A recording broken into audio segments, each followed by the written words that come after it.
আল্লাহর বন্ধু। ইমানদার কার বন্ধু? আল্লাহর বন্ধু। মুমিনের বন্ধু আল্লাহ, আল্লাহর বন্ধু মুমিন।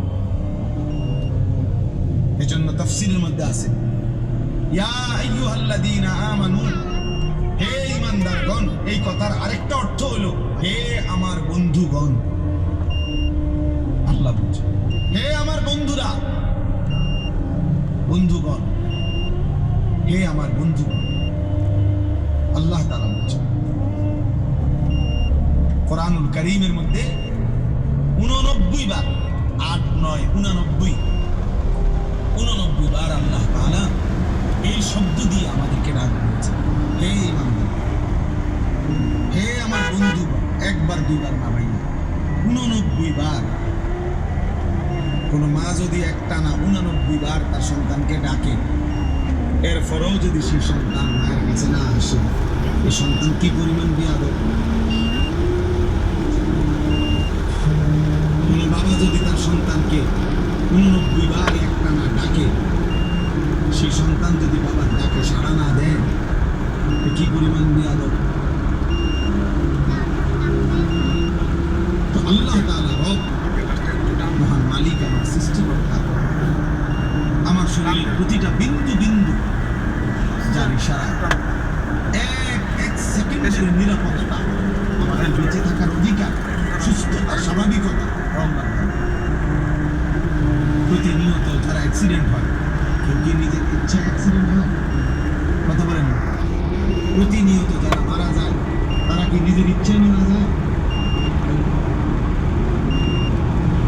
আল্লাহ তাআলা যখন তার নিরাপত্তার চাদর সরিয়ে নেয়, 1 সেকেন্ডের জন্য, 1 মিনিটের জন্য, তো বান্দা ঘটনা।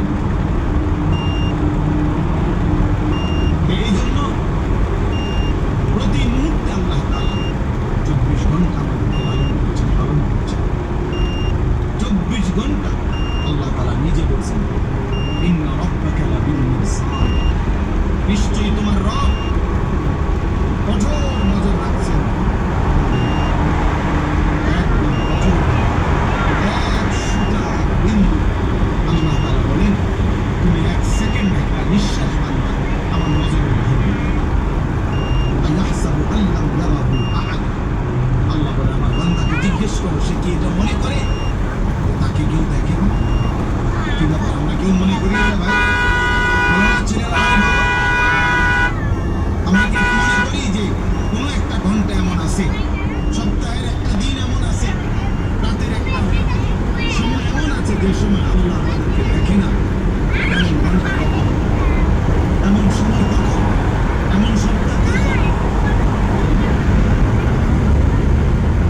তো আল্লাহ তাআলা বলেছেন ইয়া আইয়ুহাল্লাযীনা আমানু, হে ঈমানদারগণ, আমি ডাকছি, আমি ডাকছি, আমি ডাকছি। এর চাইতে প্রিয় আর কি হতে? হাসান বসরি রাহমাতুল্লাহ আলাইহি বলছেন একজন মুমিনের উচিত এই ডাকটা শুনবার পর গোটা পৃথিবী ভুলে গিয়ে আল্লাহর ডাকে কান পাজা শোনা, রাখো চুপ চুপ। আমার মালিক, আমার মনিব আমারে ডাক দিছে, আমি শুনি তিনি আমাকে কি বলছেন। এটা ইনসাফের ডাক। মানুষ তার অফিসের বস, সিনিয়র কর্মকর্তা আপনার ডাক দিলে যে পরিমাণ দৌড় মারে আর জি স্যার বলে। আমি ওই দিন আমারে আপনার একটা জেলার একজন পুলিশের এডিসি, উনি আমার একটা মাহফিলের দাওয়াত দিতে চাচ্ছেন, এখন আমার নাম্বারে পায় না। তো আমার বুড়িচং থানার ওসিরে উনি ফোন দিছে। ওসি আমাদের ফাঁড়ির যে ইনচার্জ, ওনারে ফোন দিছে। ইনচার্জ আমার মহল্লার ওনার পরিচিত লোকরে বলছে আপনি হুজুর কই, হুজুরের পূজা বাড়ি এখন আমার হুজুরের দরকার। স্যার মানে বসে ফোন দিছে, এডিসি স্যার, পুলিশের এডিসি। এরপরে উনি ওই ইনচার্জ আমার কাছে আসছে দুপুরবেলা।